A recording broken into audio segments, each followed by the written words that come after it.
কিছুদিন আগে আমি যে হাসপাতালে কর্মরত রয়েছি, বাংলাদেশ ক্যান্সার সোসাইটি হাসপাতাল, এখানের বহির্বিভাগে একজন রোগী আসেন ছেলেকে সহ চিকিৎসার জন্য। তো উনি আসলে দীর্ঘদিন ধরে আমাদের এখানে চিকিৎসা নিচ্ছেন। এখন প্রায় চিকিৎসা শেষের দিকে।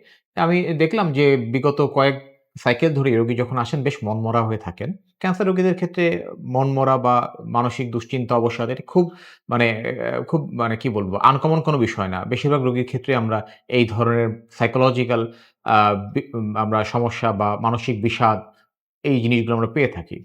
তো আমি তাকে জিজ্ঞেস করলাম যে, "আপনার মন কেন খারাপ? আপনার চিকিৎসা প্রায় শেষের দিকে, আপনি ভালো আছেন, চিকিৎসা আপনার ক্ষেত্রে ভালো কাজ করেছে। আপনার কেন মন খারাপ?" এটা থেকে আমি যেটি জানতে পারলাম সেটি একটি আসলে আমাদের বাস্তব সত্য। আমরা আমাদের পরিবারে যখন ক্যান্সার রোগী থাকে, তাকে যখনই তার ক্যান্সার আমরা ডায়াগনোসিস হয়ে গেল, তখনই তাকে আমরা একটা বাধ্যতামূলক অবসরে পাঠিয়ে দেই।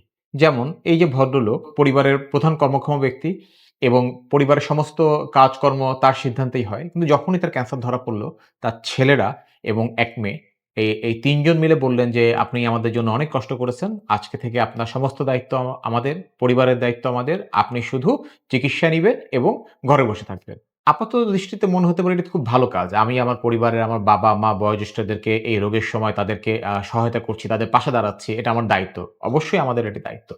কিন্তু এটি করতে যেয়ে আমরা যে কাজটা করছি, তাকে তার পরিবার থেকে, সমাজ থেকে বিচ্ছিন্ন করে দিচ্ছি।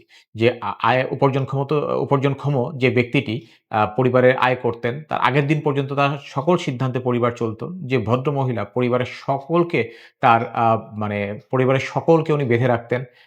কার কি খাবার হবে, কার কোন বেলায় কি চাই, সমস্ত বিষয় যিনি খেয়াল রাখতেন, সেই মহিলাকে আমরা তার কাজ থেকে, তার কিচেন থেকে আমরা আলাদা করে একটা বেডরুমের মধ্যে ঢুকিয়ে দিচ্ছি। এই আপনার বিছানা বালিশ, আপনি এখানে শুয়ে থাকবেন, রেস্ট নিবেন, ভালো-মন্দ খাবেন, সমস্ত দায়িত্ব আমাদের।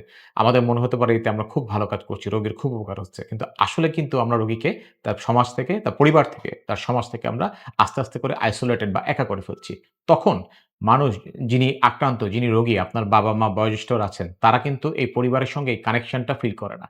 ছোট্ট একটা উদাহরণ দিয়ে যদি বলি তাহলে আপনি বুঝতে পারবেন। আপনি যেই জায়গায় চাকরি করেন বা আপনার যেটা ব্যবসা ক্ষেত্র, কর্মক্ষেত্র, সেখানে আপনার সিদ্ধান্ত যদি কেউ জানতে না চায় বা আপনার সিদ্ধান্তের যদি কেউ মূল্যায়ন না করে, আপনি সেই জায়গাটাতে কেমন বোধ করবেন? আপনার পরিবারের বয়োজ্যেষ্ঠ ব্যক্তি যিনি ক্যান্সারে আক্রান্ত আছেন, তিনি ঠিক একই ধরনের অনুভূতির মধ্য দিয়ে যান। তাই তাকে আমরা তার যদি খুব ভারী কাজ করার আগে যদি উনি খুব ভারী কাজ করতেন, কাজের পরিমাণটা কমিয়ে দিব। যে ভদ্রলোক ছিলেন তিনি হয়তোবা এখন কাজের জন্য খুব বেশি বের হবেন না। কিন্তু ছোট, ছোট ডিসিশন গুলো উনি ঘরে বসিয়ে দিতে পারেন। সেই বিষয়গুলো উনার সঙ্গে পরামর্শ করা, একসঙ্গে এক টেবিলে বসে খাবার খাওয়া, একসঙ্গে গল্পগুজব করা।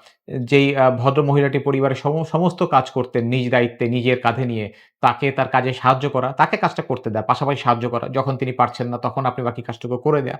এতে যেটা হবে পারিবারিক বন্ধনটা অটুট থাকবে এবং উনি কখনোই পরিবার থেকে বিচ্ছিন্ন বোধ করবেন না। একজন ক্যান্সার আক্রান্ত রোগী মানসিকভাবে যদি উৎফুল্ল থাকেন, এটি তার শুধু মানসিক না, তার রোগের ক্ষেত্রেও মানে ক্যান্সার রোগের চিকিৎসার ক্ষেত্রেও কিন্তু একটা পজিটিভ বা ভালো একটা আউটকাম এনে দিতে পারে এবং এটি একটি বিজ্ঞান ভিত্তিক তথ্য আমি আপনাদের সাথে শেয়ার করলাম।